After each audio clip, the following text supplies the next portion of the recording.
this is part 42 of Link Between Worlds, and finally, after you got out of the way, my least favorite dungeon, or well, one of them. Oh yeah. And now we got Red's out of the way. Now we're finally gonna make our way to a dungeon we both actually love. But first, we're gonna get the nice tornado rod. Yeah.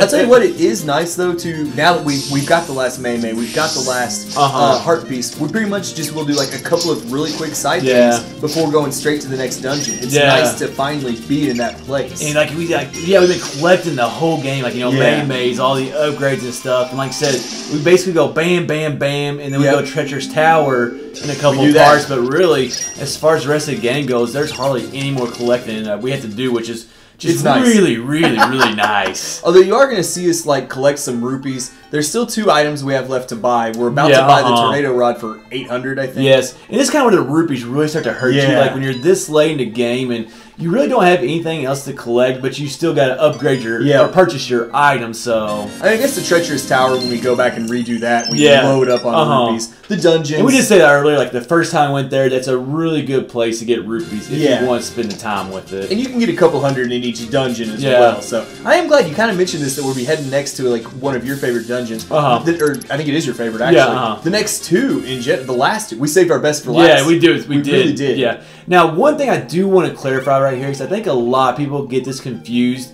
There's a special, we won't say exactly what it is, most people probably know, but there's a special attack that you get when you get 100 Mays, but you actually don't get it until you upgrade all of your items. So like, I think a lot of people think, okay, I brought back all 100 Mays, I should be getting it. No, you actually have to purchase and upgrade all the items to get that special attack later on. Now, even though I know we come back to upgrade another item, I'm still surprised that Mother May didn't say something here. I mean, we just brought her 100th kid back. Finally. I think later on, like when you finally do get that special attack, I think she kind of says a little bit along the lines of, "Thank you for helping me find all my babies and stuff." So I think it's more, which I think Nintendo really played that wrong right there. Like, me too. I thought, like, yeah, okay, you do get something from 100 Mays, but you also gotta upgrade all your items. Yeah. Like, you should have just gotten something for the 100 Mays. Like I said, she should have been, Mother May should have been ecstatic. I mean, she should have been thrilled. Hey, your 100th kid is back. So, I mean, that's a minor complaint, of course, but it seems like she could have been more excited. Well, we've been complaining a lot in the last couple parts because of the dungeons we've been going through, so... I know, probably if people just come in there, it probably sounds like we hate this game. Now, one little thing that I really like right there, that area in Link to the Past, it didn't have any boulders in front of it. It didn't. So we're able to go in it very early, and the odds are in Link to the Past, you actually did enter that place very early. Yep. But here, we get those big boulders in front, and we actually can't even, like, get to it until... Like, you know, what, we get a couple dungeons, at least 2 dungeons in the local. So yeah, I thought it was just kind of cool. Like, you know, we weren't able to access a place, you know, as quickly as we were in Link to the Past. I will say, a little different. I thought we mentioned a couple parts ago how like the upgraded boomerang, if you could steer it, would be pretty awesome in here. But I will say a couple of the boomerang throws, like that first one right there. First of all, that's a really hard throw actually. And even during practicing, this was actually the best run that had this puzzle. Now, it's not really that hard to figure out, but just like with aiming that boomerang, it's not too hard. But, I mean, it can be a little bit difficult. It can be time-consuming, too, because you see we changed the water level a couple of times. It's like, and then, like I said, getting the boomerang throws. Actually, now I think about it, I actually did practice this place like 2 or 3 times, so it was a little confusing if I remember correctly. But I do think this is like a great preview for the next dungeon we're going to do. It has some of, not to spoil too much, but it's like, it has some of the same concepts that we'll be seeing in the next dungeon. There's a bunch of water, though, so I don't think we really, you know, I think you pretty much just did it right there, but... It happens. Well, they know we've already kind of talked about what we have left, so...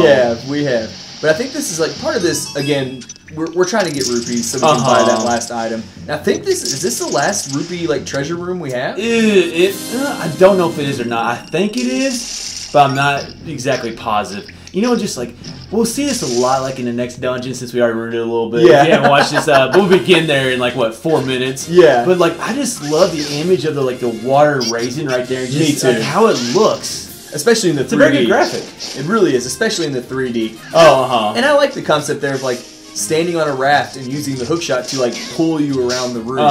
It can be a bit of a pain, but I liked it so much better than, like, think back to Minish Cap where you had to use the leaf to push yourself on those rafts, or on the lily pads. I hated that so much. Now, one kind of thing, like not off topic, but a little bit off topic that I want to talk about is like we use the 3D depth slider on our 3DS for the whole game basically. And I know a lot of people don't because just like Well, the new 3DS, you have the motion tracking or That whatever. helps, yeah. But like, I know a lot of people don't because it's just hard. But I think for these next 2 dungeons that we're going to go through, the 3D depth in these dungeons is just. Oh, it's unbelievable. unbelievable. Yeah, it's unbelievable with that slider up. So, just a recommendation. Definitely if you haven't been recommended. using it the whole game, I would think about using it right here. We definitely mentioned like where we think that it does a great job, but yeah, the last 2 dungeons, or the last 2 for us. I mean, for you, they might be the first 2. That's true. That is true. That is true. But the next 2 that we do are just that 3D really does stand out. Now, it does give some people headaches and stuff though. Yeah, so I agree. Now this right here, I'm just trying to collect rupees. I had practiced the next dungeon already, so I kind of knew how many rupees I was going to get from the dungeon. Yep. So right here, I'm just trying to get myself in position to get 800 rupees. So right through the dungeon, I can go and purchase, I believe, of my last item. I think I do purchase the last item. In the it's the hammer, yeah. Or not the next part, the next item that purchased is the last one. After the dungeon. Yeah. Because like we said, you kind of load up on rupees in the dungeon. Man, I hate carrying these big bomb flowers around though, man. This wasn't too bad. I mean, it wasn't as far. Thankfully. Like in some of the other ones, but like just any little nick on that thing, it just goes nuts. Yeah, I thought this guy was gonna get you like right there at the end. Well, I knew that he couldn't throw anything at you. That's true. So I knew I was okay with that guy. But how about just this concept right here of how he entered this next dungeon? I just like how he had to drain the water, very similar. To a Link to the Past, right? Yes, you had to go back to Hyrule to lower the water and everything. Yeah, so. just like blowing up that boulder and watching the water drain out and into that drain was a really great effect. And now that we've about to enter this dungeon, this wraps up part 42.